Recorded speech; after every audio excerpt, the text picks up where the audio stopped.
2 años quizás antes de iniciar el rodaje de la película, realizamos un corto que tenía como objetivo presentarse dentro de un largometraje que tendría que realizarse en la Ciudad de México, ¿no? Desde esa época, desde 2 años antes, empezamos a trabajar sobre cuál sería la estética de la película y que tendría que ver sobre todo con la duración de los planos, con la utilización del color y en algún sentido de la música también, pero no es un planteamiento que sí estaba previsto, ¿no? Antes del inicio de la película.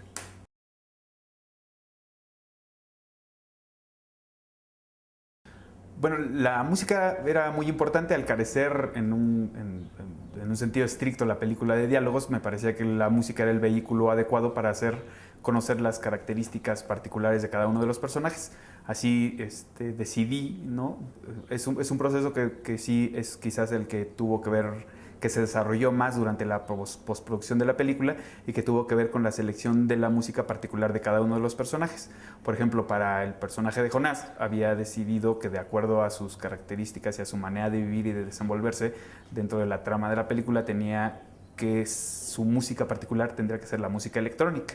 No, para el personaje de Gerardo, que tenía una relación familiar como la más clara dentro de la película, estrecha con su mamá, me parecía que la música que le correspondía era una música de alguna manera de balada pop, ¿no?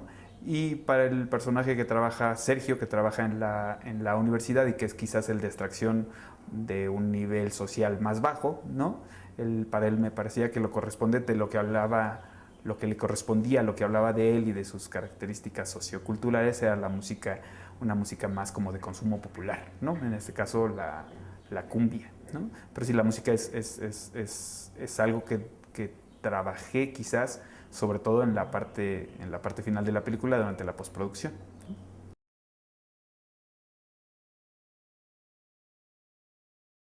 Pues bueno, siempre es como muy satisfactorio que la película, que el trabajo de uno pueda ser reconocido sobre todo por el público, ¿no? Pero en el caso de películas como El cielo dividido, que tienen unas características cinematográficas y de lenguaje particulares, pues siempre la presencia en los festivales las dota como de una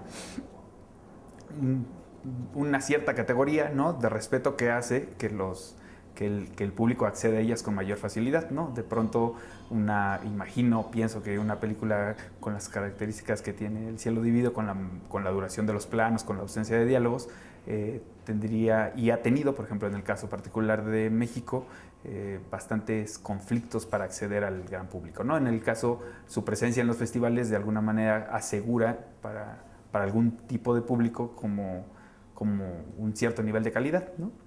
En ese sentido creo que durante este año que ha tenido la película como recorrido en diversos festivales, ha sido como muy beneficioso para ella, ¿no? Y para su distribución, sobre todo en el resto del mundo, ¿no?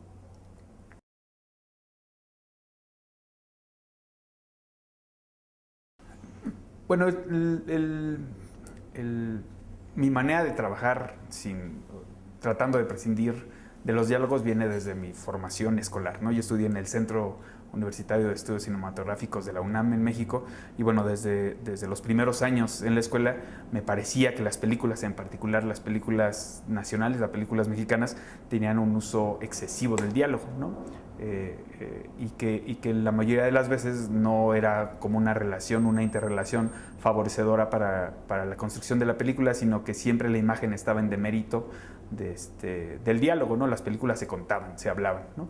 Desde la escuela empecé a trabajar intentando lograr en algún momento de construir una película en la cual la imagen fuera fundamental para la comunicación de la anécdota que yo quería, ¿no? En ese sentido, durante los primeros años en la escuela fui eliminando paulatinamente los diálogos de las películas hasta que en El cielo dividido, que tiene una duración de 2 horas y media más o menos, son 3 los diálogos que aparecen en la película, ¿no? Esto siempre es como una complicación para los actores porque los diálogos ven como un apoyo para la construcción de su personaje, que la mayoría de las veces es una muletilla, una manera de afrontar su presencia ante la cámara con algún tipo de seguridad, ¿no? De pronto cuando tú llegas con un actor y le dices, pues aquí no vas a hablar, sienten como una ansiedad profunda de no saber de dónde van a estar como sujetos y que finalmente lo que tendrán que transmitir será a través de la mirada, que es algo fundamental en mi trabajo, ¿no? El trabajo sobre la mirada y sobre intentar comunicar a través de los ojos es una herencia, una influencia, podría decir, de un cineasta mexicano muy famoso por acá y por el mundo, que se llama Emilio Fernández, y que pensaba, ¿no?, en efecto, que la mayor importancia y que los actores y que la historia se transmite a través de la mirada, ¿no?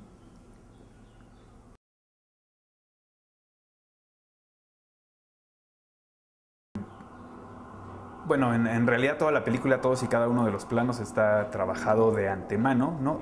Intento llegar a la locación con los planos decididos para tener algún tipo, o en muchos sentidos, el control de la, del, pues el control, ¿no? Como poder desarrollar y tener un día de llamado con todos los haces, con el control absoluto de lo que sucederá, ¿no? Y bueno, en ese sentido sí trabajo y trato de definir todos y cada uno de los planos de la película para llegar y saber exactamente en dónde va a ir emplazada la cámara y qué sucederá y que en algún sentido hasta qué tipo de iluminación y muchos de los elementos que son necesarios para la construcción de una película. Pero bueno, siempre dejo como un espacio para la improvisación y para poder reflexionar en el lugar sobre si el plano que yo decidí de antemano será efectivo o no.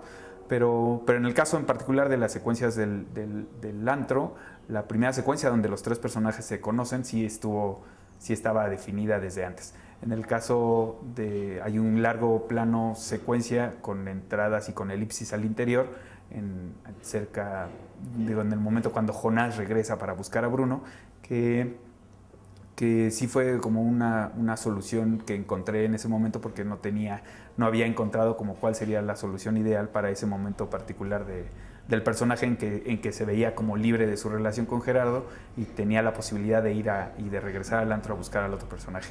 Ese plano sí fue una solución al final de un largo llamado de 8, de 10 horas o 11 horas, no sé, y que encontré en ese momento y que creo que fue bastante afortunado, ¿no?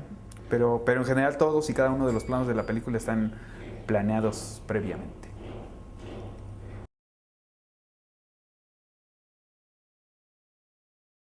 Hay como dos cosas que esperan cuando reciben un guión, ¿no? Que es como el número de líneas que dirán a lo largo de la película, y otra como que tratan de identificar cuántos close-ups tendrán a lo largo de la misma, ¿no? En el caso de mis películas y sobre todo de los guiones, en el momento en que los actores tienen el primer acercamiento con el guión, pues se llevan como una gran sorpresa. Primero porque pasan las hojas y no encuentran ninguna línea que les corresponda, ¿no? Y otra porque los guiones están escritos de una manera particular. O sea, nunca aprendí a escribir guiones de la forma tradicional, digámoslo, en el cual las secuencias el guión es muy claro, no hay como redundancias ni como elaboraciones gramaticales ni nada por el estilo. Nunca pude escribir de esa manera. Y entonces decidí escribir un guión más como para mis colaboradores. En ese sentido, los personajes tienen como acotaciones acerca de lo que sienten, de lo que piensan y de cuál será su evolución a lo largo de la historia, ¿no? Hay como acotaciones también para el director de arte, hay acotaciones para el fotógrafo, hay como toda esta serie de elementos que a mí me ayudan a comunicarme de entrada con las personas que van a trabajar en mis películas. Y bueno, en el caso de los actores sí resulta como complicado porque aunque sí perciben como la evolución de su personaje, pocas veces les queda claro que ahí está todo lo que se ve, ¿no? Trato también de escribir para que no haya dudas acerca de lo que ocurrirá en la película, ¿no? En el caso particular de Cielo Dividido, por ejemplo, estaban escritas y descritas con suma profusidad las secuencias sexuales, ¿no?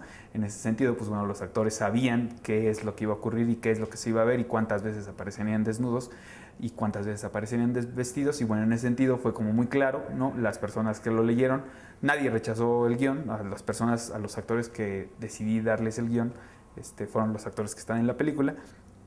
Pero bueno, siempre hay como una sorpresa inicial por la claridad con que están descritas estas secuencias, ¿no? No dicen tal actor aparece desnudo, sino tal actor aparece desnudo y se le ve, o sea, todo lo que aparecerá en la película, ¿no? En ese sentido me parece que son guiones bastante claros y que le ayudan al actor a hacerse y formarse una idea bastante clara de lo que ocurrirá en la película, ¿no? Pero de entrada fue como, o sea, nadie cuestionó en demasía que era, digo, las preguntas que suelen hacer los actores, la necesidad que tienen de conocer como de dónde surgen sus personajes y hacia dónde irán, estas cosas como de aprendidas y de escuela, de una construcción del personaje bastante tradicional. Y bueno, o sea, nada más, pero fue bastante favorable, ¿no? Su respuesta. Bueno, la primera película y la primera referencia que tuve en Marguerite Duras fue, por supuesto, Hiroshima Mon Amour, de Alain Resnais, ¿no? Y fue la primera, fue en la época de la escuela o incluso antes de entrar en la escuela, ¿no? Y en esa época pues era bastante, no sé, fue como pues una impresión para mí, pero bueno, no fue demasiado. El momento verdaderamente definitivo en mi relación con Marguerite Duras fue cuando conocí sus películas, ¿no? Cuando la conocí como directora. Y después de conocerla como directora fue cuando empecé a conocerla como escritora, ¿no? O sea que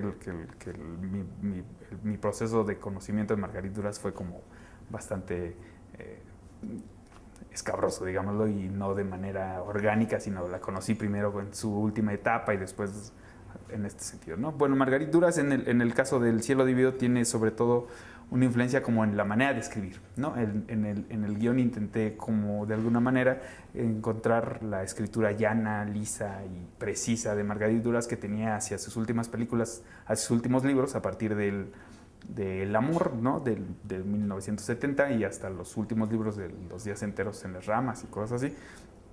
Y creo que su presencia está sobre todo en la manera en cómo está escrita el guión y sobre todo, digo, las anécdotas de sus películas, de sus libros que se continuaban de uno a otro para alcanzar después en el tercero como la solución de un conflicto que se presentaba en el primero, pues está un poco en el libro, no en la película. Ya me hice bolas. Debería repetir todo eso, ¿no?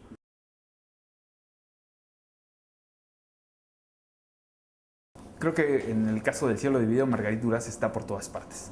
En específico, creo que tiene que ver con la manera en cómo escribí el guión, ¿no? Que de alguna manera es una influencia directa de sus últimos libros a partir del amor y hasta El amante, que son los que conocía en esa época, y que tiene que ver, creo, con una estructura de lenguaje bastante clara, precisa y breve, ¿no? Sobre todo eso, como economía del lenguaje, que para el caso del Cielo Dividido me resultó bastante beneficiosa.